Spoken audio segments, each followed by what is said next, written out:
Hello guys, welcome to my channel. In this video tutorial I am going to show you how to download and install VS Code on Windows 10. Go to any browser and type download Visual Studio Code and then click on download Visual Studio Code. So now you can see for Windows, select Windows, your download will start.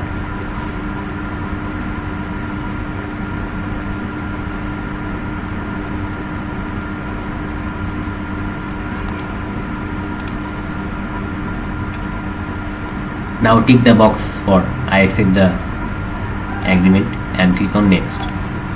Next. Next. Make sure to tick the box for everything and click on next. Install.